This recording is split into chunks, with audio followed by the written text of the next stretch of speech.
sistas, audience, welcome back to the Arcane Archive. That's right. We are back today with what are we doing, Seme? We're doing some Cautionary We're doing Chronicles. some Cautionary Chronicles for you guys today. And I gotta tell you, we have quite the amazing lineup for you, as we always do. But this particular one, I think, is gonna elicit some even more, particularly, I guess, fervent response. I mean, I know it certainly did for me. This first story that we're going to be reading, Sammy, oh my God, we are kicking it Fervent, you off. say? We are kicking this off for real. Need I fervent? Need I even say a little bit maybe zealot like or radical here or there? You'll see what I'm saying before. So it's all kind of slightly coded or not coded, themed is the word, specifically themed. But yeah, this first story right away, I feel like I've had I personally have like a situation that's kind of adjacent, I think, to this, or certainly is like kind of a personal thing. But I also just love this concept and idea because I want to ask you guys, as well as you, Sam, like how much experience or how you guys kind of think or feel about this whole kind of interaction we have here. But before we get started, as always, thank you guys so much for tuning in. If you like what we're doing here at the channel, what we're doing, feel free to leave a like, drop a comment down below somewhere around here and stuff, so let us know kind of what you guys are thinking. If you guys have any thoughts on the topics that we'll be discussing here today, or even if you have some suggestions about some other topics maybe you want us to cover at all, or even, just simply saying, hey, we appreciate you guys and we like to kind of build like a dialogue and interaction and everything for that. Be sure again to subscribe and share the channel. If any support, it really does help us out immensely here, of course. And hit that notification bell again so you never miss all of the new content that we have dropping for you guys. So we got a couple of things. I think at this point we have released at least the first episode of our new Baldur's Gate 3 co-op playthrough. Woo! We finally got it out there. I'm honestly, there's a little bumpiness here or there, but I'm still incredibly proud of it. Like I'm super happy we're able to finally get that out after so long of dreaming about it. And I think you and I both had a tremendously fun and enjoyable time with it, and that's always kind of the biggest, objective overall is to kind of do this stuff and have fun doing it together because we enjoy it. But with all the house cleaning and such out of the way, let's go ahead and drop in to today's Cautionary Chronicles. First episode, or the first story we have for you guys today is titled "You Can Make Him Do Whatever You Want Regardless of His Actual Thoughts" by Peck Neck Attorney. So this one is going to be a little bit different for you guys, as this actually starts off with a pic slideshow of basically messages that the OP had with their player. I believe the OP themselves is the GM of this game, and they were having a little bit of a discussion with their player about, I guess, their treatment of a character, and then kind of their subsequent comments about that. So first off, let's go ahead and just run through these texts or these messages real quick to see kind of what we're working with here. So, starts off literally saying, "You don't got him." That's OP. Problem player, and we'll just refer to her as, I guess, PP for problem player and OP. No. PP, actually, I quite literally got him. OP, yeah, but not romantically. PP, yes, I do. Just wait and see. OP, in fact, the way you've treated him thus far, PP, and the gang leader too. OP, or rather, PP says, laugh my ass off to, in fact, the way you've treated him thus far. OP responds, has actually lowered your chances with Krim. PP, what do you mean? He's having fun. And it says you. What do you mean he's lowered my chances with him? That's just you saying that. OP, being referred to as bot? Question mark. PP, you just say whatever because you're just the GM anyway. OP, yes, says me. I'm the effing GM. I made him. PP, you can make him do whatever you want regardless of his actual thoughts because you're the GM. OP, what the fuck do you mean regardless of his actual thoughts? Do you even know what a character is? PP, He could be having fun, but you'll never make that happen because you're the GM. Also, even if I didn't refer to him as bot, you would never make me get with him anyways. So I might as well just do and say whatever I want. OP. How could he be having fun when you're literally power tripping so damn hard over him? No, you told Scorch that you bought him with gold. PP.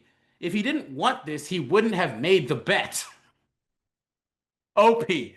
And he glared at you when he lost, remember? PP. Yeah, I remember. OP. Who would like that? PP. It was fun. OP. For you. PP. So, some people kind of like that. Some people think that's fun. OP. Yeah, but not him? Question mark. PP. Well, how would you know that? OP. Because, and this bears repeating, I made him. PP. Cause I created him. Damn. I'm having fun though. OP. Just because you really like a character and want to come out and come up with ideas for them and such, PP, interrupting, and like I said, regardless, OP, doesn't mean that you can claim that they're like a new certain way or that they feel a certain way. PP. Even if I didn't say I bought him, you being the GM would never let me date him. So I might as well just do and say what I want. OP. Look, I'm glad you're having fun, but that doesn't mean he is what I'm saying. Or just because you're having fun, that doesn't automatically mean that he is what I'm saying. And no, that's not entirely true. PP. Okay, well, I might as well just do what I want with him. So, yeah. And that is definitely so true. What do you mean? OP. I was watching your actions around him and keeping track of how you treated him. PP. Don't even try to deny it. OP. No shit, it's not gonna happen if you treat him like shit. PP. I'm not treating him like shit. OP. It could be worse, but yes, you are. PP. If he's a criminal, he should be fine with it. OP. But you're not treating him well at all either. PP. Do you want me to pamper him like a princess? We're poor. Like, I deadass just bet my life against him. OP. No, but you're treating him completely disrespectfully, and as a consequence of that, he's definitely not interested in you. You can't have your cake and eat it too. PP. No matter how much my character likes him, she's bound to be a little cautious because she just bet her life against him. PP to OP's last comment, I am not, okay? Listen, coming from where we just came from, you can't expect me to just treat him like royalty. OP, I'm not expecting you to. What I am saying is that if you treat him like he's bought and say he's like a slave to others, he's probably not gonna be very happy. That's literally just a basic thing. PP. And what I'm also saying is that you would not let my character have a chance regardless of how I act, so I'm just gonna use him how I want. OP. It's not treating someone like royalty to not say they were bought like a slave. PP. Is that not the whole point of why I made the bet in the first place? OP. Yes, and you're allowed to. I never said that you're not allowed to do that. PP. And now I need him to serve my beautiful date and I at our double date tonight. OP. Look, I'm saying you can't expect him to have romantic feelings for you after that. Now, maybe you can save this, but if you continue down this current path, he's not gonna like you that way. PP. I never said that. I said that I might as well do what I want. OP. No, I'm saying before that. PP. Oh my god, why are we arguing over a fictional character? This is so stupid. OP. When you said you got him in Scorch, because you care about him, and I care about him as one of the characters I've created in this world. PP. No, I'm saying this argument is going way too long and far. OP. It feels like I'm just repeating my points at this point. And it's also because you said that I was mischaracterizing my own character. PP. No, I'm saying your character writing was bad. And that's where it cuts off at that point. But I think even from this alone, you guys can already get a pretty big idea, pretty clear idea of what's kind of going on. But let's continue the actual post now. Uh, OP, I wanted to run a homebrew D&D campaign with some friends. I made the story, characters, gods, plot, everything story related, and while it's my first time GMing, it is not my first time writing a story. Cue my then best friend, the problem player, oh, that's even worse, saying the quote above about my character. Roles, me as the GM, problem player, PP, hey, he abbreviated this PP too, so we got that right. Avian self-insert, just more flirty, great. Different friend, minor role. Sniper hive mind host, needless to say, not the type of character to flirt. Note, a few other players slash PCs are also there, but not relevant. As it's my first time, I decided that I wanted to do a test run of how comfortable I am with people flirting with NPCs, which would, theoretically, consist of a low level of it, and I would later confirm whether or not I'd allow it fully. And boy, oh boy, did PP take advantage of all of it. 3 characters in 2 sessions, mind you. Now, before I ran the first session, as she was my closest friend at the time, I ran a test session to see if I could run it at least somewhat well. The test slash first session takes place at an underground gambling ring where people gamble a lot more than just money that the players need to bust. And so, PP wanted to make a bet. I improvised a sadistic criminal character, Krim. She ended up adoring him and ended up asking if he'd be in the campaign, if she could maybe help come up with character ideas for him, etc. At first, I took it as a compliment that she was so invested in a character that I made out of basically nothing. But it quickly became clear that some of her ideas for him were just trying to make him more her personal type, which I ended up shooting down. At least some of them. But either way, she had a plan. When it came time for the actual campaign, she decided to make a deal with him. If he won, he'd get to take her life, as he relishes the feeling of someone losing everything. But if she won, he'd have to, quote, do whatever she wanted. I did not like the sound of it, but I trusted her, so I asked her to not make it weird. You couldn't possibly guess what she did later on. But with me thinking of it as just a way to turn a one-off character into maybe a potential DMPC. And as the above text would probably hint, she did end up winning. Next session, she starts ordering Krim around, asking him to carry her, which he does as a fireman carry instead of a bridle as he's getting tired of her shit, and other unnecessary things. For the main plot, long story short, they want to leave the city but need supplies of food and water. Homebrew travel mechanic. In order to travel, but 2 mob bosses, the dual queens, in the area banded together and hiked up the prices. The party learns where they are and begins to head on over. Now, I'm in the middle of describing how one of them is a volatile and sadistic, and the second I finish part of it without even getting to describe the other, PP practically slams her hands onto the table and goes, I want to flirt with her. I keep asking her what she does and asking her to roll charisma, but she keeps rolling high. And I'm talking 15 to 20s type of high. And no, the dice aren't loaded. They're actually my dice. So I end up, temporarily, practically giving up, saying that the mob boss, Scorch, appreciates her confidence. However, before they go on their date, PP talks about Krim and says that she bought his time, as in with gold. I was horrified, so I described Krim making glaring daggers at her, but PP basically ignores it. And now we get to the actual fun part.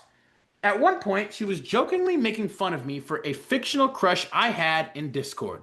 And then the conversation ended up going towards her D&D character, and she said, now I got a notorious criminal and a gang leader. I responded, you don't got him. She responded, actually, I quite literally got him. And I say, yeah, but not romantically. And this argument continues on and on in the Discord screenshots. I highly recommend reading them. It's quite entertaining. Despite all my time at doing creative writing, I could not come up with it if I even tried. Also, she said all of this in the group chat. Still can't believe I didn't kick her to the curb as soon as she said that last bit. Quite frankly, it's ridiculous. Also, at one point in a call with a different friend, she told him that he should, quote, flirt with me in order to torture him. So she did know she was stretching my boundaries. I ended up stopping being friends with her soon after for this and more reasons. End post. Oh So, my God. Samuel. So we've talked about this before. Sometimes your friends are not good people to play games with. Yes, yes, we This have. this unfortunately also is just this person isn't good to be friends with. I mean, Somehow goes both ways. This is someone who took advantage from the jump to put their own weird spin on what you were trying to do as a collaborative story. Um, I loved your reactions throughout all of this as I was like reading through it because it's I not often that we get to see you kind of react because again all the facial expressions you were making were exactly the same as what I was doing earlier. Like when I first read through this, I was literally just going like, "What are we doing? What are we talking about right now? Is this real? Am I having a stroke right now? What is happening?" Like this kind of shit is crazy to me. Like everything she says right off the cuff, talking like, well, because you're the GM, like even if he might actually be having fun, you're just gonna make him not have fun anyway, which is like, okay, okay. And here's the thing, right? Here's the thing. The weird part is that she does have a point in a way, right? Because I have also experienced something where I could say I it might be something akin to that, where it's like a GM can like maybe showcase a character and basically then at a moment's notice like switch up how they maybe act or what might make the most sense for their characterization like on a dime if it's like their personal feelings on something, right? Or maybe they're feeling weird about something, right? It's like if a character had acted and behaved in a certain manner consistently for quite a while, but then maybe the GM is feeling, I don't know, pissy or something at you. It's not impossible for them to then like switch it up completely on a dime just to spite you, right? Or just to do something against you specifically. Like that is true. However, that does not seem to be the case here in any way, shape, or form at all. Like everything that GM is saying makes perfect sense for why Krim might not be super enthralled or enthused with this person. You're literally enslaving them, apparently. Like, yeah, I don't think anybody really like, and not even like in like oh it's a a sexy kind of kinky kind of way or role play way. No, you literally apparently bought him with gold and you feel like you own him now, like legitimately. Like, yeah, that's not usually going to be the best way to endear someone, right? To become endeared in somebody's heart as someone they like. You know what I mean? I don't think anyone in their goddamn right mind.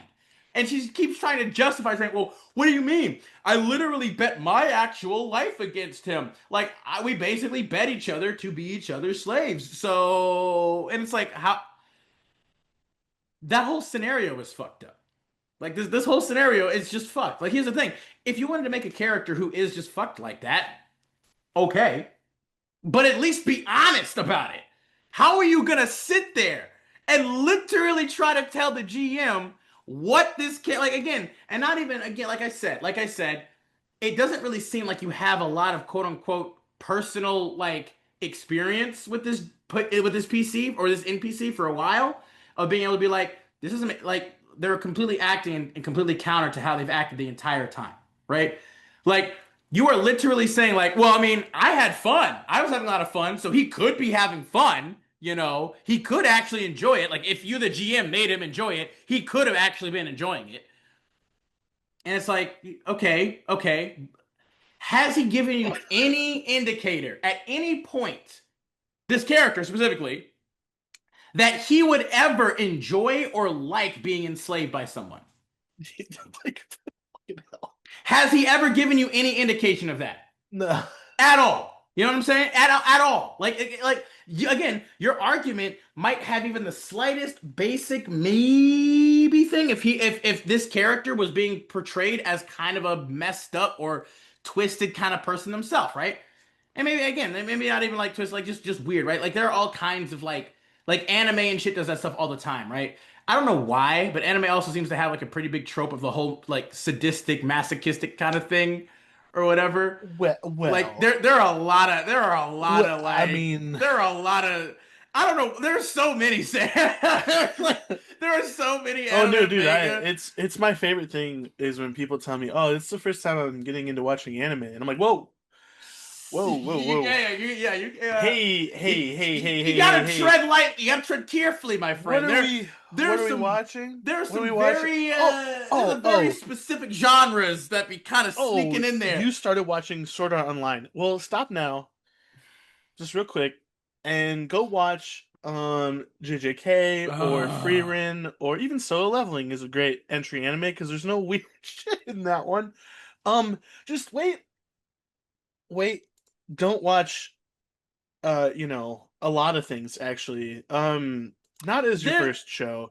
Because like there's a we'll lot. just back it up real quick. Let's get you used to the weirdness that is the Japanese. And Yeah, then first off, we will introduce you slowly to maybe some of the more quote unquote quirky and kind of like, let's watch Your Lie in April together. We'll cry a little bit, oh, okay, and there's yeah, yeah, nothing yeah. weird in No, this. no, no, no, no. It's very beautiful. It's very, You let's know, watch kind of like a lower stakes, maybe like, like a thing. It's a little bit more maybe I guess quote unquote pervy or like they do a lot of fan service, but it's let's more not so watch that. it's more well it's more so in like the quote unquote like because there's so much of that too. So you What you gotta want to? kind of Oh, like Adam, you want introduce. to watch Shuffle? Yeah, yeah. Well, let's watch the first maybe initial episodes of How about Shuffle. Girls Bravo? You want to watch that next? Ah. Okay, well, okay, Sammy, you want to watch Sekiro? You want to watch Oh Sekiro? no! How Sammy, about you want to? your bridge over starry skies? Uh, Let's not push it here. Maybe mm, we watch like a normal romance show. Um, like Toradora? yeah, You Torador's know? fine. Yeah, Toradora. Oh, what about Ichigo Um, 100%? Ichigo that's 100%? fine. Yeah. What's that other one? The one about that martial arts girl, Tomoe-chan, whatever. Oh, That one's fine. yeah, There's yeah, yeah. nothing Oh, super weird about that one. Rosario Vampire, you know? Hey, No, see, now that's you've a gone back. You've that's it. gone But no, back but again. it's a decent kind of show. Like it showcases, fan Right. You want to service, step into but the still weird, in but it's kind of not an too weird. innocent. Yeah. Well, okay. We can watch Baka and Test. I was gonna say, what about Don to Don? That's Like oh again, no. it's not like it's weird. It's like really weird, but like not No. like in a. No, Okay, we're no, getting no, off topic here. no. We're getting We off gotta topic back here, up though. Yeah, again. yeah, yeah. Anyway. Point being is like I don't even know like this person this OP here. It is clear that what she wants is she just wants to be able to act out her fantasies is really what it is. She desperately wants to act out her fantasies and not have any issue or problem with it. And she wants to be able to do it with impunity, right? Have complete control of a character.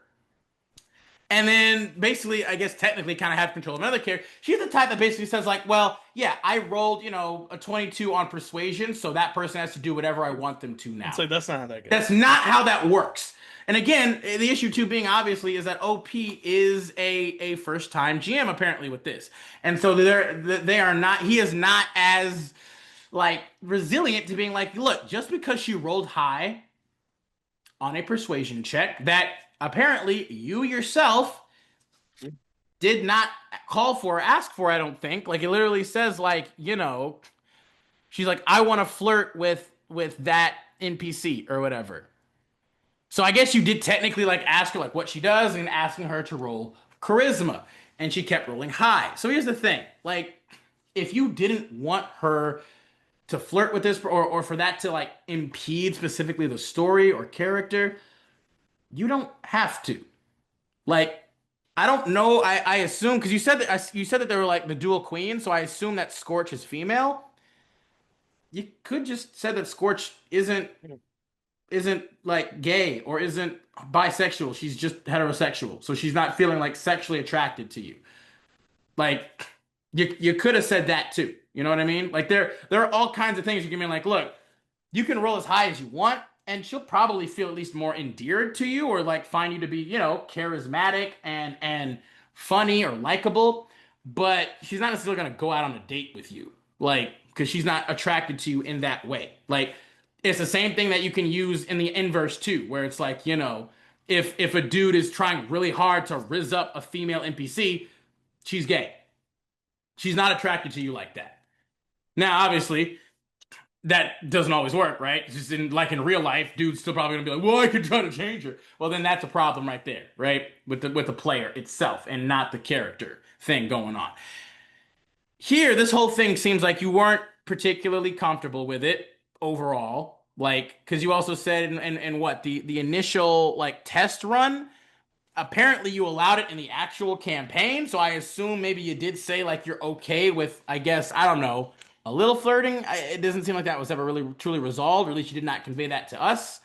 But I will say, yes, this woman here, 100% fucked up crazy, kind of in my opinion. Like this is one crazy ass motherfucker right here. Like that, the absolute mental gymnastics. This is Olympic level mental gymnastics right here. Her literally saying, "Well, it doesn't matter if I even treated him nicely or right anyway, no matter what I did, so I'm just gonna do what I want anyway." Like, I shudder. I shudder to think about, like, if she's like this in a TTRPG game, what's she like in like real life? Like that. That's the part that I was like, this person is problematic in just normal day to day stuff. Like that seems like a not so great. Yeah, I don't even know what to make of that. It's like, because that's just like, wow, my dude. Like, again, like I said, all things being equal and fair, yeah, absolutely. Like what she says about, oh well, you as a GM can kind of just, you as a GM will just make him respond or react however. Like, it is true, right? That there are plenty of GMs that maybe you aren't quote unquote staying to the quote unquote like essence or legitimacy of the character if you specifically created them or displayed them or portrayed them in a certain light. Where it's like, yeah, this character who maybe is like, a like a much more rough and tumble, like maybe more evil aligned guy, right? Like he's a slaver, he's kind of like whatever. Like, yeah, he's, if you suddenly all of a sudden start portraying him as like, if say like a GM likes a girl, likes another player, like a player in the party, and they're a good person, and this character that they made is a pretty irredeemably evil person, right?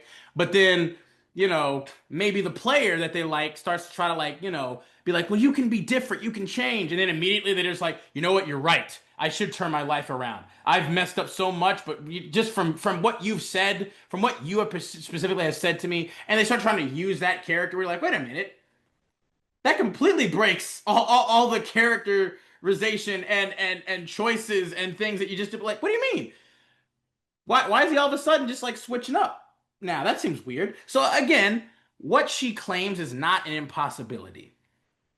And because we recognize that, though, here's the thing, though. The irony of that being is, even though it's not an impossibility, in this particular situation, it is completely impossible. Because she gives no actual indicator of why she's thinking or feeling the way that she is about the character. Being like, well, he could have fun. Some people have fun. Okay. Did he at any point indicate to you in any way, shape, or form that he would find this to be enjoyable, fun, or appealing at all?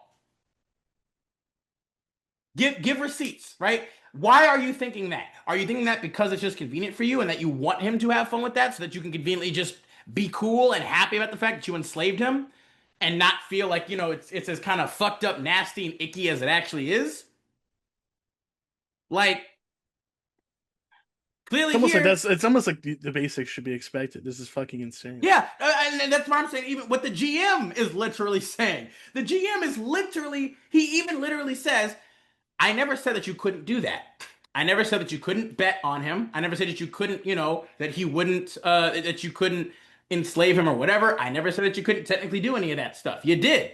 But what I am telling you is that if you actually want him to quote unquote like you, like a person or whatever, he's probably not going to respond well to being treated like property. Yeah. Most people don't respond well to that. And for her to literally be like, well, even if I treated him nicely or try to treat him nicely, like you wouldn't let us fall in love or get together anyway. So I might as well just do whatever the fuck I want with him anyway. Like,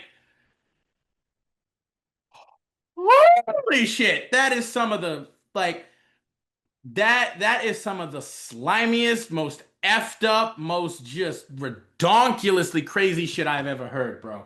That shit's nuts. That's legitimately wild. I can't even like when I first read that, I was just like again, same exact response that you had. Saying we're just like, wait, what? Like I had to do a double take. I had to check this like 3 times. I had to do the old perfect bubble by SpongeBob, double take 3 times kind of type of shit. You know what I'm saying? Where I'm like, what? Don't forget it. What? Stop on your right foot. Don't forget it. What? Bring it around town. I don't know, man. Like it is crazy, bro. Like that's good for you, OP. Honestly, if you ever see this, I am very proud of you for ending that absolute train wreck of a relationship slash friendship, whatever. Like this shit.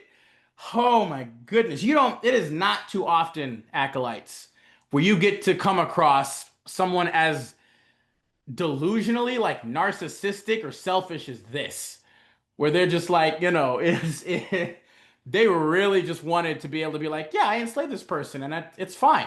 Like, and it's like technically they would probably enjoy it if you as a GM didn't like, choose to make them not enjoy it. Even though like, most of the time, most people would not enjoy that. Usually. That's the norm, right? If it was going to be opposite, normally the GM is the one that I have to give them that particular kind of trait. Like again, that's yeesh. Mighty bold, mighty bold. What are you? Any other thoughts you have on this, buddy? Sammy? I can I be completely honest with you? Please, always. This horrified me. Yeah, The whole thing. yeah, yeah. It Um, was a terrifying journey to behold. I don't I I just I can't imagine. I mean, because the root of this is you're like corrupting my story. You're polluting it. You're polluting my Yeah, creativity. yeah, Like this is just it hurts. It hurts. It does. yeah, Because the yeah, whole thing is like I'm trying to write this thing and create this wonderful story for my friends and have a good time and everyone can be a part of it and this is great and you are just polluting every aspect of it yeah, yeah. by making this the front and centerpiece, not the rest of what we're doing, not all of the fun we could have. Because that's what this does. This takes away the opportunity for all of the cool, creative, artistic, whatever that you could be doing, and you pull it back in to satisfy yourself on some weird thing that you want, which the I worst mean, part is that obviously none of this is real, so you're making this about yourself in the worst, weirdest way possible.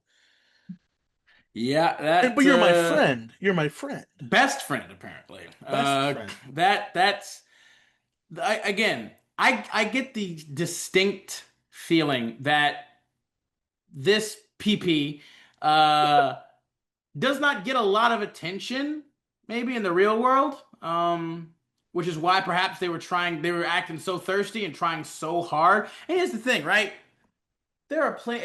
I get it, right? Everybody has that thing where you're just like, yeah, in this world, I might have a little bit more of an opportunity to kind of form some quote unquote more connections, relationships, whatever, with like NPCs to experience certain things you can't experience in the real world, right? Whether that be of a role play nature or like a combat or power trip kind of nature. Yes, it is fantasy, right? It is escapism. It is about imagination being able to kind of live or portray a particular aspect of yourself.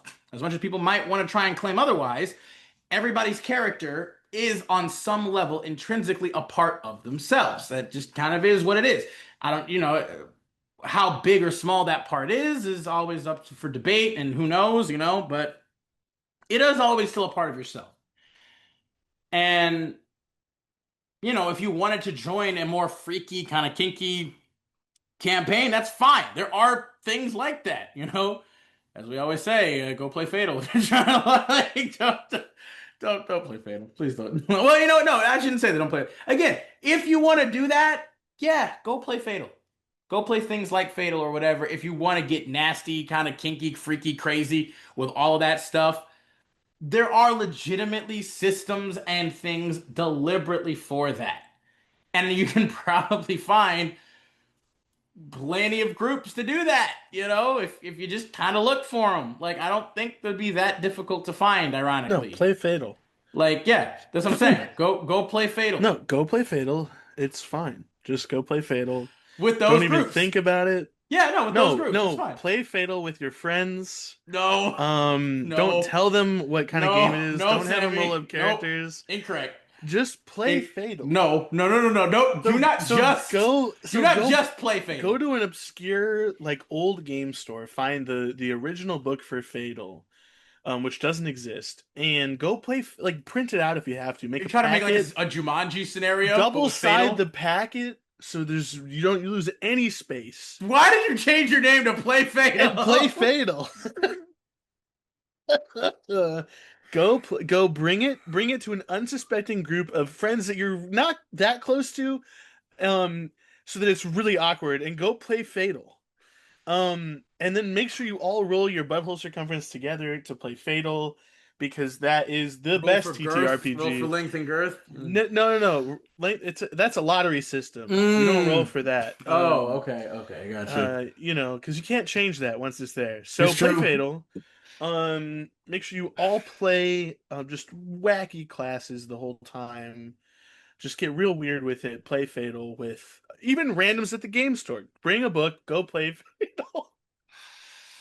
Make yourself known as the guy who brought The Fatal the Fatal guy. You want to be to known be as the the Fatal guy. Fatal guy? If Oh, to be the Fatal guy. if What that's what you're into. what a marvelously beautiful destiny that would be. To But be play known but as the Fatal if guy. you're gonna play Fatal, you have to play it sincerely. Yeah, you got to dedicate. It's a commitment. It's a commitment. It is It's a a commitment to it is a yourself. true of a lifestyle. Yeah, Playing it Fatal is. is not just a game. It is a true No, lifestyle it choice. is playing Fatal is a It's a philosophy. philosophy. Fatal philosophy. It's The a Fatal moral philosophy. structure that you have to adhere yourself to play Fatal. Yeah, yeah, yeah, yeah. It's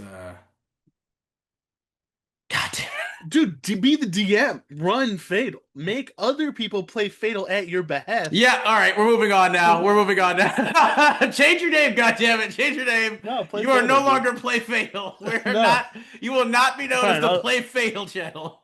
sorry, I'll change it real quick. Don't worry about Please, it. I know what you're gonna do. I know what you're gonna fucking do.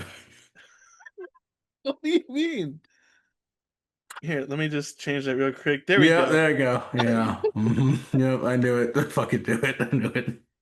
No, Okay. I think it's a Let's great read some idea. of these comments down below before we move on. Top voted one first says, no is a full sentence. Absolutely. Also, you decide when a roll is to be made. A player doesn't just roll a charisma check and stuff happens. You decide on the NPC's motives and thoughts. Not everyone is persuadable or allows flirting with, or is even interested to begin with, as like I was saying before as well. You are not in control, and this unhinged person is taking full advantage. Yes, they are very unhinged, very, very accurately put. OP responds, yeah, I've realized my mistakes. I put my foot down on Krim during the argument, but I really should have done so much, much sooner beforehand, especially during the whole bot comment. Yeah, a good few things, another commenter says, yeah, a good few things to remember are these. One, charisma is not mind control. Two, insight is not mind reading. And three, perception is not omniscience or x-ray vision. Just because a player rolled high doesn't mean the whole universe bends and twists so they get exactly what they wanted, even if they roll a nat 20. It is true. Sometimes it just means they get the best outcome of the situation at hand. Yes. Beautifully said, Rebel 1193. Absolutely agree. 100% correct. Again, acolytes. We I don't think we can literally stress this enough. So many times we've said this, right? New GMs, old GMs, veteran GMs, rookie GMs, whatever. charisma is not mind control. Wisdom does not automatically give you like special senses and abilities. Like it's not like that. Like that's not how that works. Now, don't get me wrong. There is the other side of this coin. As always, we here at the Arcane Archive always like, again, all things being fair and equal. We love to play devil's advocate too. There's the other side of the coin where it's like GMs won't let any kind of, charisma checks or social roles affect anything at all. That's also problematic because it should. There should be an effect, right? If you are either like very persuasive, just even without rolling, like I personally think like if a player can make a legitimately good argument, like just as a player, maybe they shouldn't have to roll at all. They should just be persuaded. But if you want to whatever, sure, have them roll. If they roll high and it's something that's like kind of a cool moment or whatever, yeah, give it to them. Because there is something cool too about the story being able to be shaped and molded a little bit by the players as well, right? This is a cooperative narrative story game, right? That's the point. And so the players having the ability to kind of at least like shape or influence certain flow of events, like that's again, Baldur's Gate 3 is a great representation of that, right? Depending on certain roles you make there, certain things can change. Certain reactions can be different. The players can maybe get more special, like, privileges or benefits or bonuses. If they fail, they don't. The story still continues, of course, but they just maybe don't get as access to certain benefits or certain plot lines or certain whatever. You know what I mean? Like, you know, as a video game, I feel like it's a little bit more annoying, but in a TTRPG game where you have so much more flexibility and control, yeah, it's fine. But no, it shouldn't automatically mean that just because they're rolling at 20, they get exactly what they want the way that they wanted it. Like that's not how that works. Like he said, the world and the universe does not bend to their will. That's what magic is for. There's literal magic that allows you to control somebody's mind, read somebody's mind, or have X-ray vision or see shit from far, whatever. Like that's what magic is for. Rolls alone is not going to accomplish that, even no matter how high they are, even if they're astronomical. Yeah, again, find that middle ground, God damn it. Why is that so hard? Find the middle ground.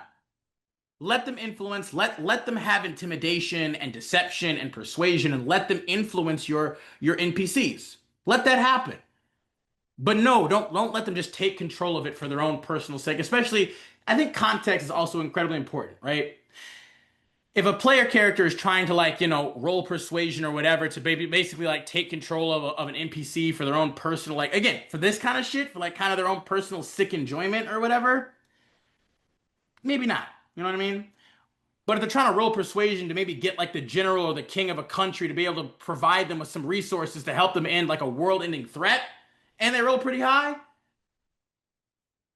maybe let them work. Give them something. You know what I mean? Anything else you got on this one, buddy? No, I think that's everything we needed. Perfect. All right, let's move on to the next one of the day.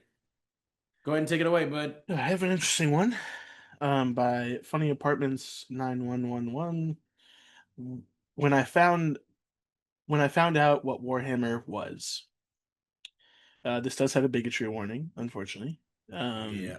Two things that are relevant. One, I am a cis gay man who wears feminine clothes. I came out almost 3 years ago, and I am smiling at the person in the mirror for the first time in my life. Awesome. Two, I'm old, 40 years old. I've been playing TTRPGs for 20 years at this point in my life. D&D, 3rd, 4th, and 5th editions. Mutants and Masterminds, Vampire the Masquerade, Shadowrun, and more. TTRPGs are my favorite hobby. After I came out, I wanted to return to the hobby and played some D&D at a game store. This game store also had Warhammer 40k games too. I saw the battles and it looked like fun. Did some research and discovered it was a hobby I couldn't fund at the moment. However, I heard about a TTRPG set in Warhammer 40k, Wrath and Glory. Sounded fun. I went looking into the Warhammer 40k lore, and there was a lot of it. Too much for me to master in my somewhat limited schedule, so I focused on learning lore relevant to what kind of character I would want to play. I settled on a drag-inspired gay Eldari Corsair. that lost his band on a failed raid and was trying to get back to his prince's fleet. I had read about the anarchist space pirates with flamboyance and charisma. I was sold. Now, keep in mind, this person is not saying wearing full drag, but drag Nope. inspired. Drag inspired. For context, the Eldari pirates are a chaotic anarchist They're outlaw literally pirates. outcast. They are pirates. They're Space pirates. they are the representation of leaving a constructed, rigid society. Mm-hmm. Well, Eldari are more accepting than say the I was gonna say Empire they're very or like other Eldari are like elves basically. Like kind of, they're like yeah. they're almost like the elven equivalent in Yeah. Warhammer 40K essentially. But they're decently accepting people. They're not nearly as like hammered down on social construct as a lot of the other factions Which in is something 40K. to say in 40K. Like that's like Yeah. that's like Um, but even then, the outcasts of the Eldari are even more out there and strange compared to the yeah. rest of 40K. And that's on purpose. That's kind of their whole That's that's kind of what they that's do. their shtick. That's their literal Um, shtick. but yeah. Searching through public Discord servers, yes, I know I shouldn't look for sanity in a public Discord server. You are correct. Yeah, I found a GM that was was looking already. for a player for his Wrath and Glory game. I DM'd him, asked him a few questions, and it seemed like he was an expert and had good GM instincts. Then I told him about my character, and that's when I got my real Warhammer education. Ooh. Oh, buddy, here we go. Keep in mind, my Discord PFP is an orange kitten in a pastel skirt holding a pink lightsaber. All right, so you're out there. Yeah. He's The going full GM tells tilt. me, Okay. yeah, the GM tells me, quote, I am not doing identity politics. To which I Okay. responded with, I wasn't planning on it. The Eldari Corsairs are anarchists, and I like that aspect of them. That seemed to set him off. What followed was several short messages saying things like, no Corsair would respect a sissy, they'd kill you or keep you as a sex slave. No warband would want a Oh, we're in liability, slavery. Nice. just, I think Just they've, mincing around. Yeah, no warband would want a liability. Just yeah, mincing around. mincing, I'm not familiar with the term. I would assume that's like prancing. Yeah, I think kind of just like mucking about, like kind of like just messing Yeah. around. I think is Around basically while what it means. battle is going on. A few others, but those were the two that were most egregious. Before I blocked him, he said that Warhammer is a very I think this is a oh typo. Yeah. is a universe where might makes right and weakness means death. He said it in an overcomplicated way. I shortened it because I've already gone on too long. My final reply was, "That's really dumb to have an exclusionary lore built into the game." I then blocked him, and I thought it was over. It wasn't. Over the next 3 days, I blocked 9 accounts. Some may have been alts. I guess God. calling their sacred cow dumb for having an anti-queer message coded into the lore was too much. My DMs were filled with things like "It's grimdark, not a pride parade," and "Snowflake mad that Warhammer isn't a safe space." I'm paraphrasing because they were vulgar and belligerent in their messages. One even shared some tidbits from Warhammer books about debauched nobles that were poisoning the empire of mankind, and compared it to the fall of Rome IRL as if queer people kill society. I learned my lesson. Warhammer isn't for me. I just wish I would have been informed in a less abrasive way. TLDR, I wanted to learn a Warhammer TTRPG and was taught in a very aggressive way that queerness isn't allowed in that universe. Again, that's not even okay. So First off, here's what I will say. There's nothing wrong with no, being queer in no, Warhammer. not at all. Not even a little bit. Like, And here's the thing, even Games Workshop, the creators of Warhammer, Warhammer. told these people to go fuck themselves. Yeah. In no uncertain terms, they have come out in publications, in videos, in written things that fuck you if you behave like this, because that is not the point of the lore of their stories. Now, for those of you who do not have a large background in Warhammer, both fantasy and 40K, 40K 40K specifically, it is is, grimdark. It is I mean, apocalyptic sci-fi. it is the grimmest of grimdark. It's not friendly to anyone, and it's not meant to be. No, it's meant to be It's hostile as fuck. it's full of Literally, monstrous beings, death, rampant murder, taking advantage of people, slavery. it is again. It is the is grimmest of grimdark. very male focused in only the sense that most of the factions do nothing but fight in wars. It's just violence. It's essentially And violence, violence, blood, gore. And unfortunately, the main quote unquote good guy force, which are not good guys at all, the Space Marines, are predominantly male focused entirely. Now again, this So doesn't come from a place of hating women they as also, to be fair, they authors. changed that recently though. They Like have, and a they lot of did people hate recently. it. A lot of people were Um, very up in arms about it. Again, it was a whole controversial thing and everything where they literally, I guess, changed the lore. Again, I'm also not nearly as so what they took informed of 40K, so is they took the main force of the Space Marines, the the Astartes, yep, Astartes, the Astartes which are chapters. I mean, they're if you just look up a picture of Warhammer You 40K you Space will Marines, see a that Space Marine, blue, that the quintessential blue armor, Ultramarine, yeah. the what people know for Space Marines. If you looked it up, if you They're have no idea they about are the Warhammer, big, bulky dudes with big yeah, ass guns. think Gears of War on steroids. But the historically Space Marines are male. Now it's fine. It doesn't really matter. They're not even really individualistic for the most part. So a Yeah. lot of people were mad when they said, "Well, there's a female squad of Astartes Astartes." now. And it's Me like, personally, I don't care. I would like a reason why, because in yeah. terms, so these this is the Imperium of Man, based loosely off ancient empires like Rome or stuff like that. Um, I would like a reason why they wanted that in game. I don't care if it's there to stay either way. Doesn't matter to me. They're probably badass as fuck. And they're Well, I killing mean, a it's, bunch of people, and they're sawing Tyranids in half with chain swords, I and mean, I'm just all yeah, about right. that. We all love that. We all love No matter the what I you mean, the look chain like, swords are some of the most it badass doesn't weapons in matter. fiction. Let's be honest. What kills me personally is that this person who is queer presenting, finally okay with their own individuality Having happy and with how they themselves, yeah. feel and how they look, which is fucking awesome. And honestly, a lot of straight people would probably be happier if they thought in that way as well, of being okay with how you are, getting yourself to where you think you want to be as a human being. If people made those steps, I think people would be happier. They chose the perfect, if not the only option in 40K lore to not be looked at sideways by a reasonable group of people. They didn't say that this is a drag queen. Yeah.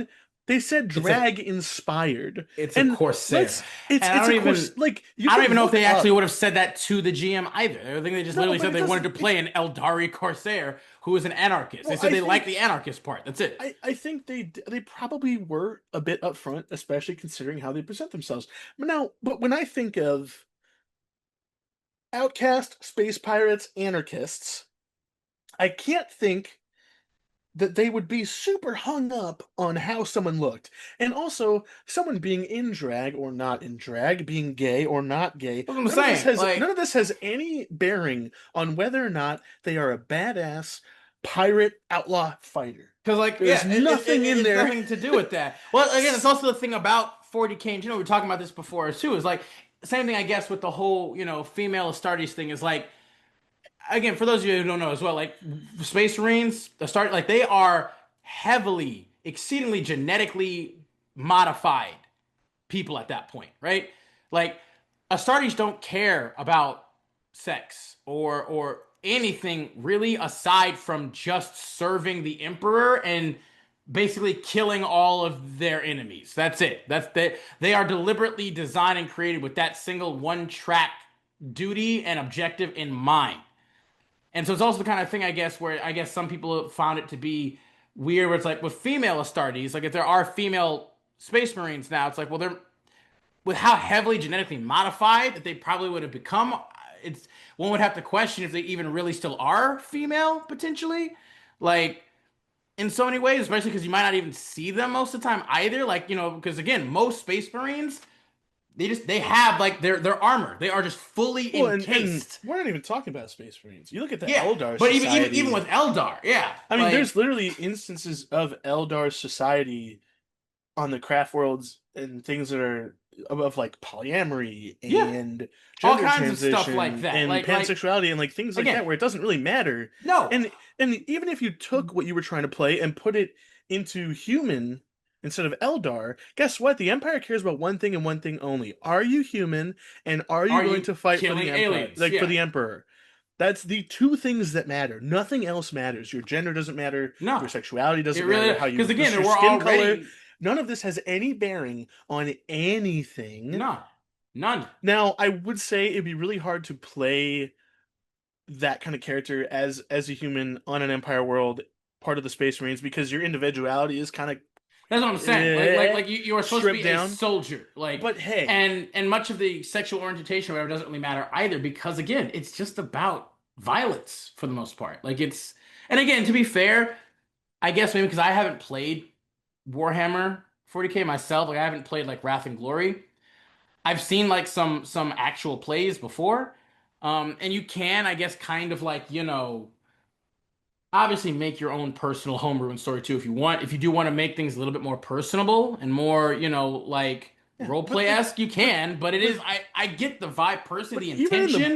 even in the books, being gay, being different, none of that mattered. That's what I mean. Like it There were doesn't actually like instances of characters like officers and other characters like being having other interests, not just being straight, yeah.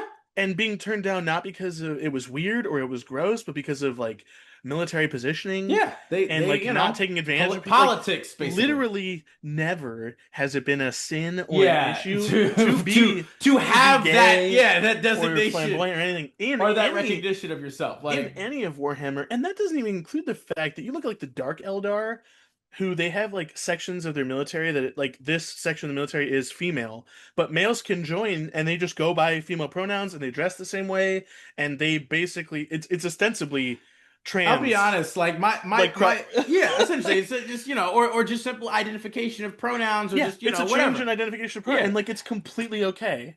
So this has nothing to honestly, do with Warhammer my lore or the game itself. It's people that attach themselves to the worst parts of it. I mean, not even just that. Like it's clear too from OP's post. Like this douchebag here. Like my first thing was like, bro, this nigga got way too much time. Like this nigga really got time to make 9 different accounts just to try and bash OP just because they were like, I wanted to play this one character concept in a thing. That's don't you have games or something else to be doing besides that? Like that just further, at least to me, that further cements his illegitimacy in any of the shit that he's saying and talking about because he's just trying to fuck with OP at that point. And again, OP, I'm sorry that happened.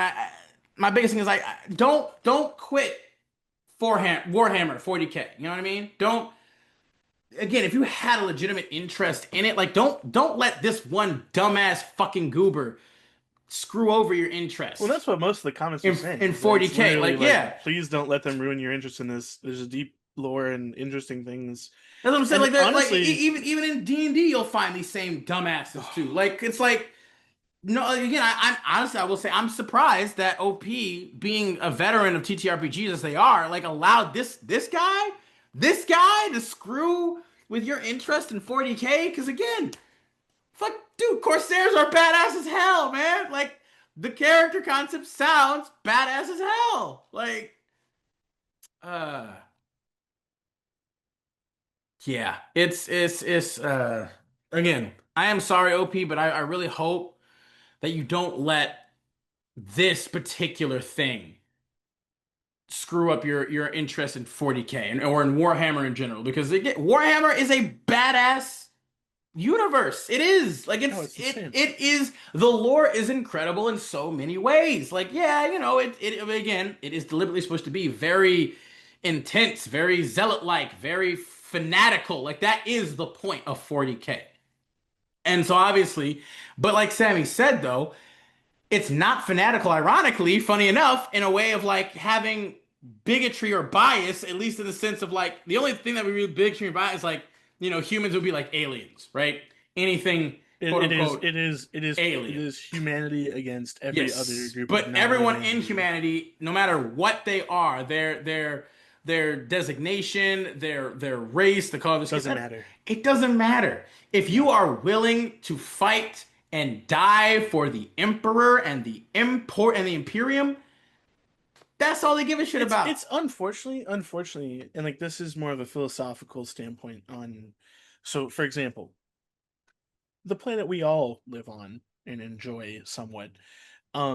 there's this philosophical theory of enlightenment, and that is when we as a people, as humanity, stop looking at humanity as groups of people and start looking at humanity as as a one group of whole. people.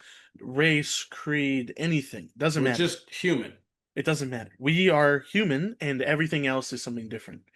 And that is like in theory what it takes to take a society out of fighting with each other and building itself up to things like leaving a planet or space travel, that kind of thing, right?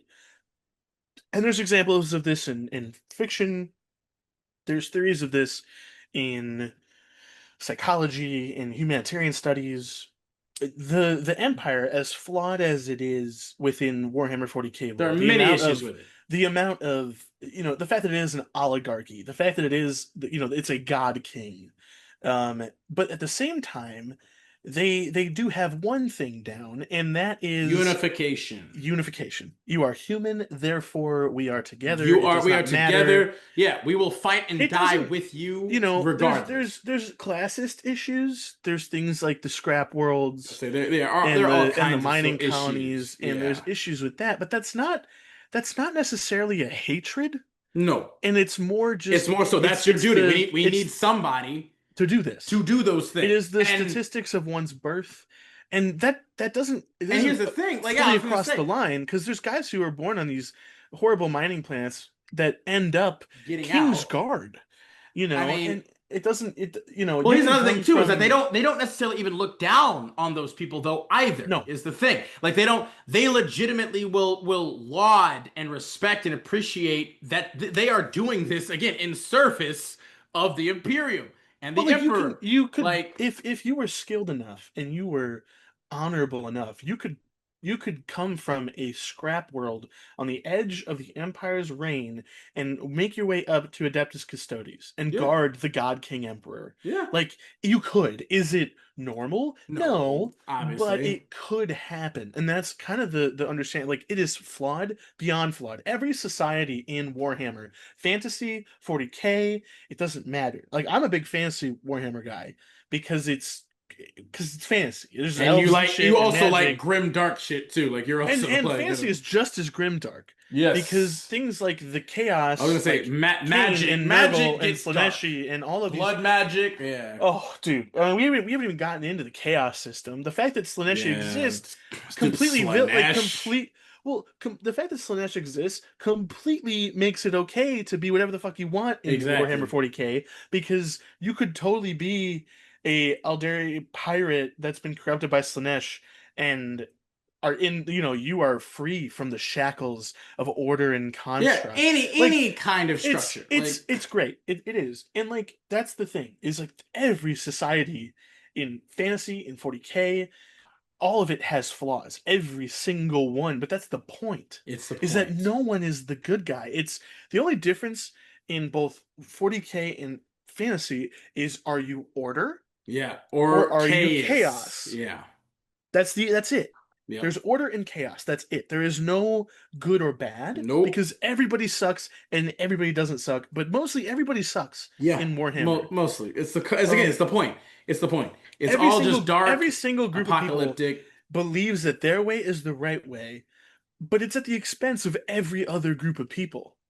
You look at 40K and like if the Empire had its way, then other people who are doing no harm All other would also aliens be would just be destroyed. The eradicated. Eldari, the Yeah. Tau, like All other which aliens would be you destroyed. look at Tau, which are like non-aggressive Yeah. They aliens. don't give a shit. They don't care. They really could. They would be They're happy just chilling. doing their own thing. But But the humans would 100% wipe them out if they had the opportunity to do yeah, so.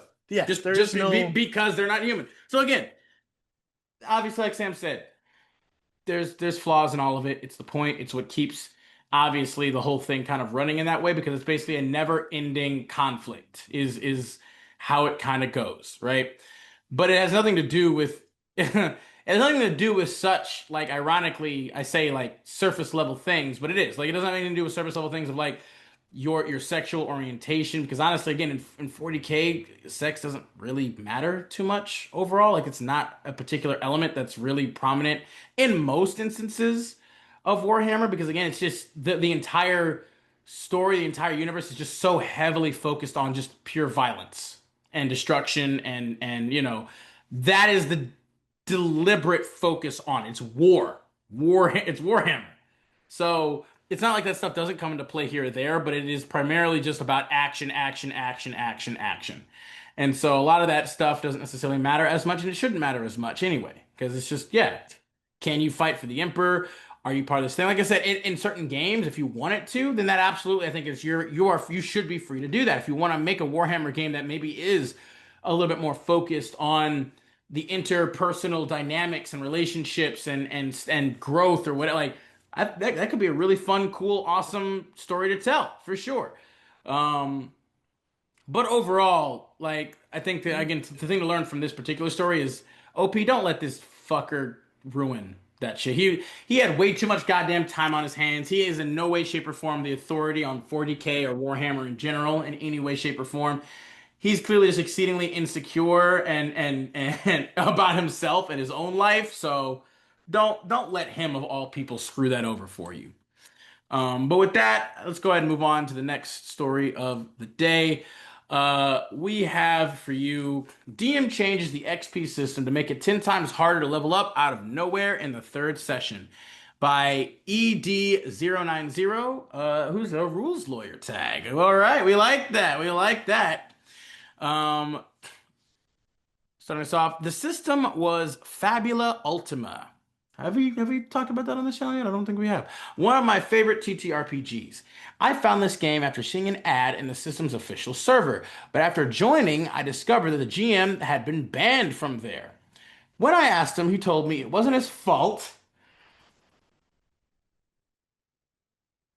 Of course, we love where this is going. And that another player reported him after he refused to let them join his campaign because they harassed him with something about a trans character. Oh, lovely. We got another theme, y'all. Here we go. More bigotry. Gotta love it.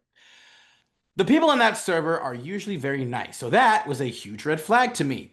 But I decided to still give him a chance since he claimed the admins never let him explain his side. Session 0 went really well, and it was clear that the GM had put a lot of effort into world building. But then a problem came up during the week before the first session. He revealed to me that the type of magic my character used was illegal for men, since it came from a female goddess, and if one of her priestesses discovered me, I'd be captured and horribly tortured. Okay. I asked if he could change that since it hadn't been mentioned in session 0. But the tweak he made was minimal, so I just decided to rebuild my character around another type of magic. Yep, that's red flag number 2. Red flag number 2 right there. Session 1 happened, and a new issue became clear. The GM hadn't fully read the rules. Oh, we love that. That is always classic. That in itself was fine. But being new isn't a bad thing. But when we explained how things actually worked, he would say, "Yeah, I don't like that. From now on, it's going to work this other way." I, I, I would have either straight up fought him immediately, like, "No, fuck you. This is the game that we're playing. This is how we're doing it. These are the baseline rules. And you're not going to say, oh, you just do it this way. Fuck that, or I'm not playing." Like that's what I would have said. Okay. That caused some problems. Yeah, no shit. For example, there's a rule called multi that allows your attacks to hit multiple different enemies with the same attack. Basically AoE. But he said he didn't like it and changed it so that those attacks could hit the same enemy multiple times instead. That basically doubled the damage of some enemies, and he only switched it back after realizing how broken it was. Oh, why? That's totally crazy. Yo, a particular mechanic that was made a specific way because they maybe play tested it and realized that it was maybe broken in one particular way, and so instead they decided to give it a different meaning and context so that it makes maybe balance the game a bit better. What? Wow, crazy! Huh? Oh. The real problem came in session 2. The resolution felt very railroaded. Our characters were accused of a crime we didn't commit, and the king came to fight us. We tried to defend ourselves and argue that we were innocent, but he wouldn't let us. And so, the king attacked. We tried asking if we could resolve the encounter through persuasion since we didn't want to hurt the king. The game has mechanics for resolving fights in non-combat ways, but he would not allow it, forcing us into a battle. So we ended up defeating the king by disarming him and seeing that his mind was being controlled. But then a mysterious force ended up knocking us all out. Oh, we love it. We love that. He told us that because we won, we'd get extra rewards and that from the next session there wouldn't be so much railroading since this was just the prologue. But everything immediately fell apart when after that he announced he was changing the game's XP system. In Fabula Ultima, you need 10 XP to level up, and you gain at least 5 per session regardless of what happens. The idea is that the group levels up roughly every 1.5 sessions. Characters start at level 5 and go up to level 50. HP and damage scale slowly, so the system works really well. Excuse me. I love that. I legitimately love that idea. That, to me, feels like a pretty, well-built, consistent level, or consistent state of progression is the word. And for me, that's always been that's always one of the things about D&D that I'm always kind of a little on the fence, on the fence about. Is the progression can always be either too ridiculous or too fucking slow. So with this, I like the fact that they deliberately built it in where you have a steady amount of progression so that you're always getting potentially new things, or you always at least feel like you are progressing and getting stronger and new stuff. I like that a lot. I am a huge fan of that. From now on, though, it wouldn't work like that. He changed it so now you needed 100 XP to level up. God, that's literally 10 times as much. And it would be progressive. The next level would require 110, then 125, and so on, increasing exponentially based on some formula I don't remember. I complained since that was an absolute absurd increase, and he responded, offended, asking if I didn't realize he was also giving us extra XP now for completing quests. I argue with him since he was changing rules whenever he felt like it without actually asking us. Now, I admit, I didn't handle it well. I wrote a really long paragraph explaining why I didn't like his new XP system. I don't think that's the worst thing. I don't how could you have handled it better? I don't like I said, his first initial thing of saying yeah, I don't like that, so we're doing it this way. Okay. Okay, to be fair, maybe I would have been okay, let's give it a shot and see what happens. Maybe I would have done that initially, but then after seeing how ridiculous it was, I'd probably be yeah, this was fucking stupid, and we're not doing that anymore. Or I'm not playing. But with this, this seemed like a perfectly fine and reasonable system. Why are you changing it? Why? What is the intention or the motivation for this? That was Okay. my first question. Is why? Yeah, why are you doing this? What is the point of this? We chose this system for a reason. Why are you arbitrarily now changing everything randomly for no fucking Okay. Anyway, I eventually left the group after apologizing to everyone and wishing them well with the campaign, explaining that I was leaving because I didn't like the constant change of rules, and that since my schedule was going to get more complicated in the future, it would be better to leave instead of readjusting it. I also said that in my view, he wasn't a bad GM. He really put a lot of effort into his world. But he got angry, and after I left the server, he sent me a passive-aggressive private message saying it was better that I left anyway, since he had been thinking about kicking me out, and that I was exactly the type of player he considered bad because I interrupted and complained about his rules, and that my character was boring according to him. I just replied that it was fine and wished him well anyway. But then he got even angrier, saying I shouldn't talk to him like that. Since according to him, my farewell message on the server was insulting. Again, it just goes to show, end post, again, this just goes to show how utterly insecure this guy is overall. I kept getting the distinct sense throughout this entire thing that he was just constantly looking for some aspect or some way to, I guess, quote unquote, immortalize himself or to make his mark with his players. Basically I'm gonna show that I'm a cut above any other GM or any other campaign by implementing these personal rules myself that will do amazing. And all of my players will cheer and clap and remember me always for the amazing, incredible GM that I am. Like, Like, okay. nigga, calm down, bro. Like, what? Like, you could literally do that just by running a great game. That in of itself is already probably going to put you pretty high up. Why are you arbitrarily trying to like? This is like the exact same type of shit that they do with like the Marvel Cinematic Universe, where they like to make all these changes to the characters and stuff because they're like, yeah, I didn't like, or even I guess what was it, Sammy? There's a couple of things like I think probably Star Wars too. Maybe it's just Disney specifically, where it's like they take this property, look it over, and they're like, you have all this amazing source material to pull from. That's what everybody wants to see. Everybody just wants to see that stuff, but just live action, version of that. And you're like, yeah, I don't like that stuff, so we're gonna change it ourselves because we want to make our own mark. You know what I mean? Like we want to go like our own way. You know what I'm saying, man? You know what I'm saying? We want to be trailblazers, man. We don't want to just be like regurgitating the same like pre-rendered done stuff before. We want like new avenues, bro.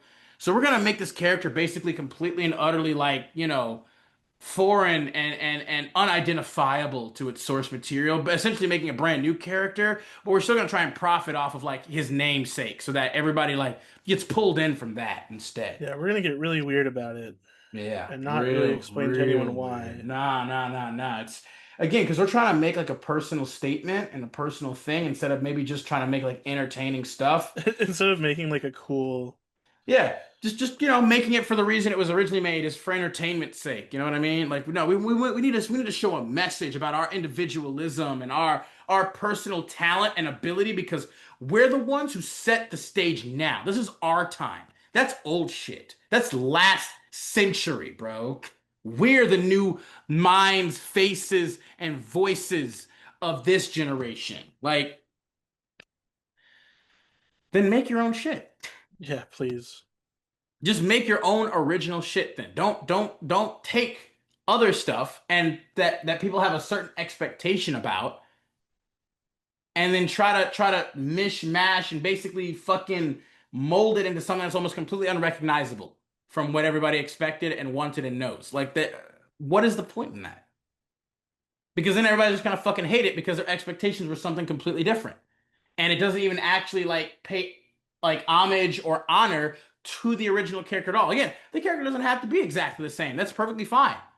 There's nothing wrong at all with having your own kind of personal take or personal spin on a character. Yeah, I can give them like maybe a nice, maybe refreshing kind of production and showcase, but you also got to keep a certain level of honor and integrity of the character because. No, Adam, we need to be just different, and that's the only thing that matters.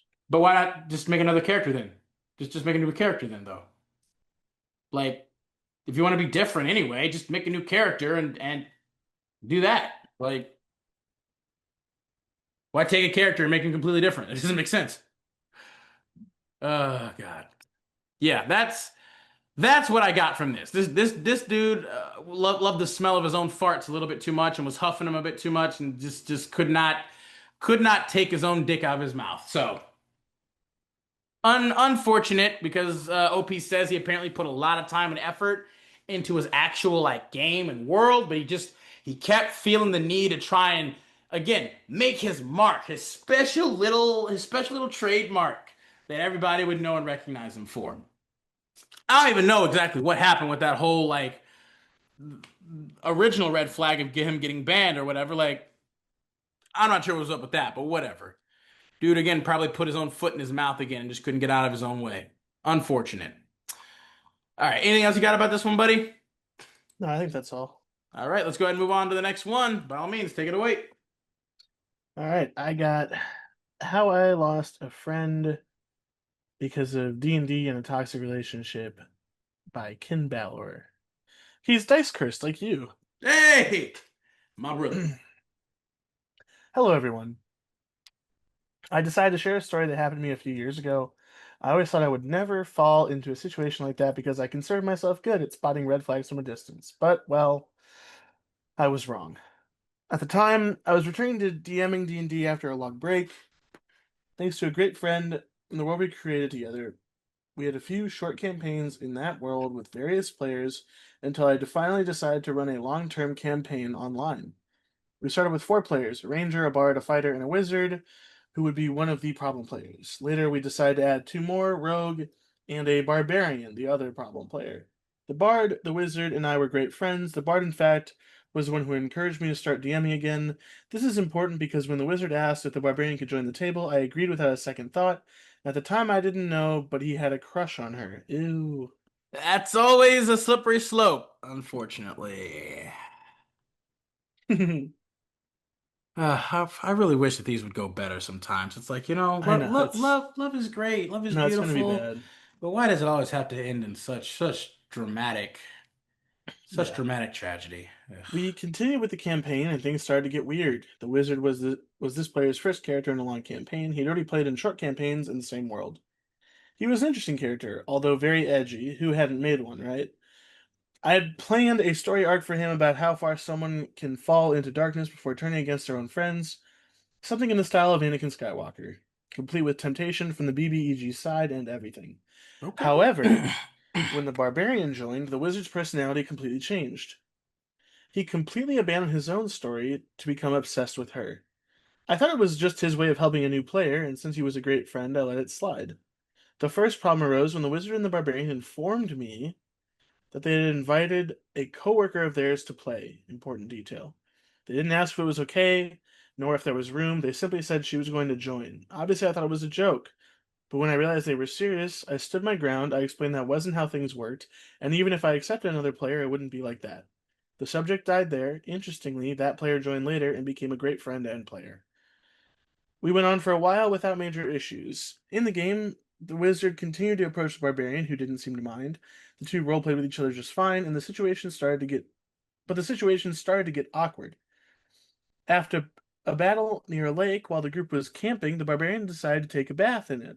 We're all adults. It was a common thing in context. Immediately, the wizard announced that he was going to spy on her.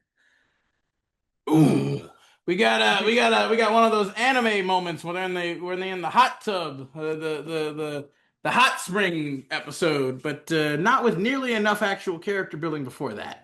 We joked about it, and that was that. Weird, but still within acceptable because everyone took it as a joke, including her. But suddenly, the vibe between them changed. Overnight, the barbarian started treating him coldly, responding curtly and avoiding contact. That created extremely uncomfortable moments for the entire table. The wizard persisted, and when he wasn't reciprocated, I had to push the attention to other players. He then started interacting more with the fighter, the only other woman in the group, Of clearly course. clearly to make the barbarian jealous. Around the same time, the barbarian started having trouble with the system.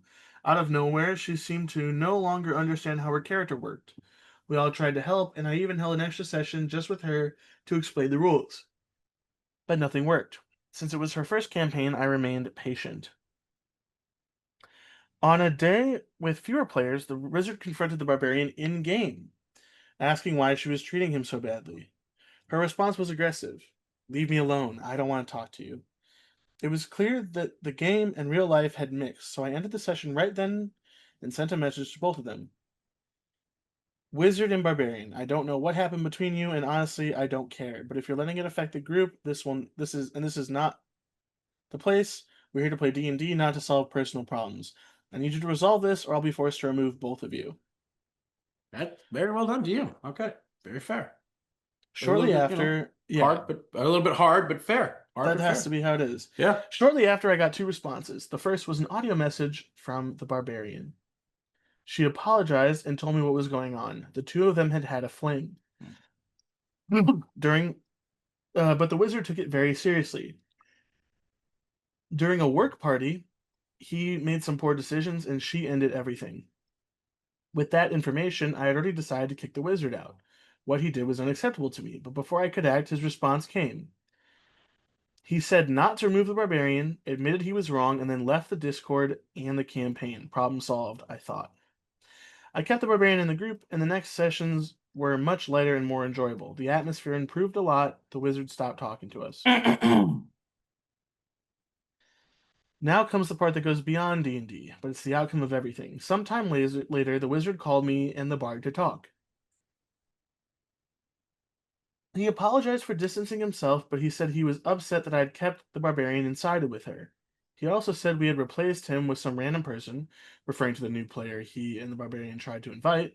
I explained my point of view, and it seemed like everything was resolved. I made it clear he wouldn't be returning to the table while she was in it, but I was willing to remain friends, and he apparently accepted.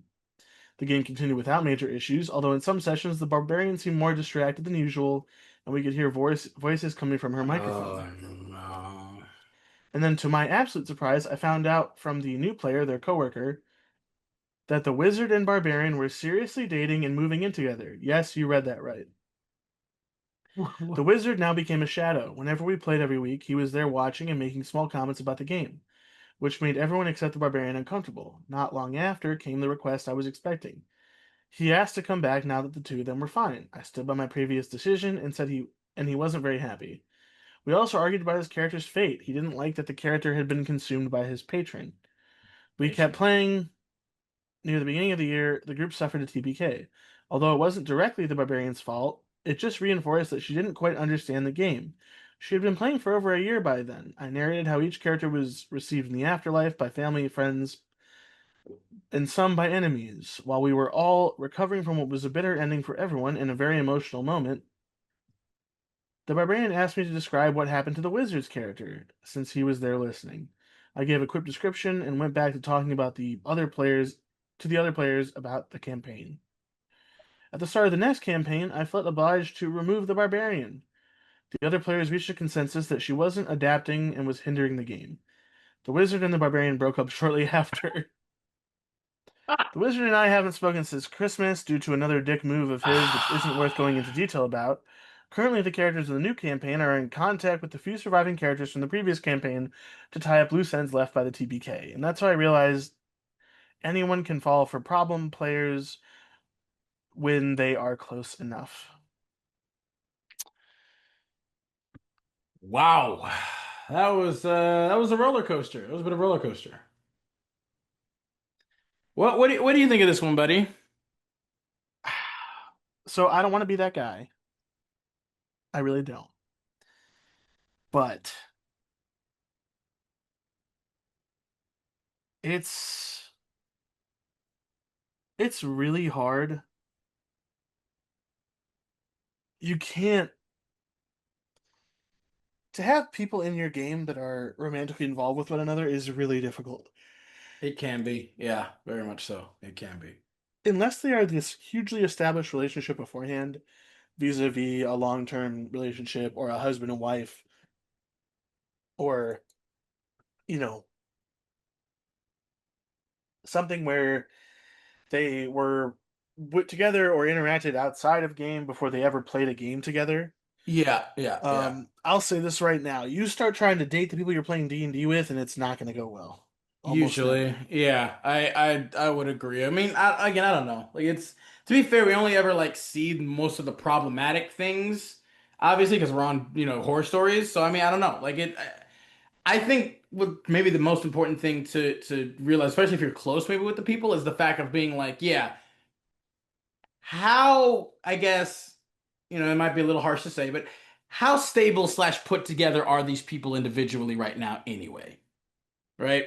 How do they normally handle their life? Are they normally pretty like, consistent and chill and whatever? Because like I feel like a person who is maybe more historically a bit more volatile or unsteady and like can especially when it comes to like relationships where like you get into a relationship, you just kind of lose yourself, you just go nuts or crazy. It's like having that involved in a D&D game is absolutely always a recipe for disaster, I would say. Like if they're like a person who can kind of just be like, yeah, no, I mean we're just chilling. Like we're just testing it out. We kind of really like each other. We always have a lot of fun with each other. We've been engaging outside of because again, D&D is a social activity, right? And it's a thing where like if you do have the opportunity to go and like maybe go to like a public place, like a game shop or whatever, and you start getting involved, it's like yeah, that is you gotta you gotta take the opportunities that you get to interact with people, right? To make new friends, new relationships, new connections, like but Yeah, it is. It's. I don't know. I mean, I would say it's probably the same risk as trying to date someone you work with because it is very much like that's a risk, man. If you cannot, because again, it's not a foregone conclusion the relationship will work out, right? And it's especially not a foregone conclusion. And I wouldn't even say foregone. It's also highly, unfortunately, unlikely that you'll part ways amicably if it doesn't work out. Unfortunately, which is how people usually are. Um, and so it is a risk. And I would say again, I do like how the GM handled it. I thought the GM handled it well, where he put his foot down. Um, I think at a legitimately appropriate time, because you didn't have as much context or understanding things before. But when it became clear that obviously something kind of, was happening between them, you put your foot down. You're like, hey, this ain't gonna fly anymore, man. Like this isn't the place for it. Like y'all made this. You guys are supposed to be adults. You made this decision. You interacted, and engaged with each other, and if you cannot handle it and process it reasonably, rationally, when you're together, then you cannot do that here.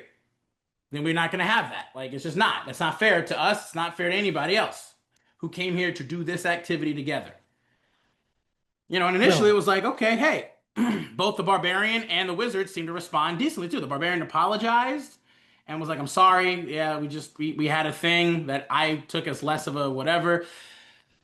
And then you get the whole thing where, oh, they got back together anyway. The wizard's like, yeah, it's my fault. Don't kick her out. I'm gonna leave. But then he doesn't continue to take advantage of. He wanted him to, I guess, chase after him and be like, no, no, no, no, no, no, no, don't do that. Like, no, you took responsibility, so you're the good guy. So come on back. Like, fuck you, dude. Come on now.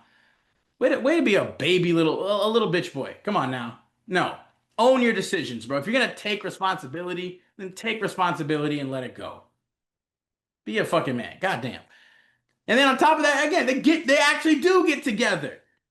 Like that's I don't know. I start to feel a little bit of ways about Barbarian too, because Barbarian, after a year, she doesn't know how to play a barbarian. That is one thing I will say. At the very least, it seemed like Barbarian wasn't really interested or invested in the game anyway. After a year, you don't know how to play a barbarian. A barbarian. What are we talking about, dude?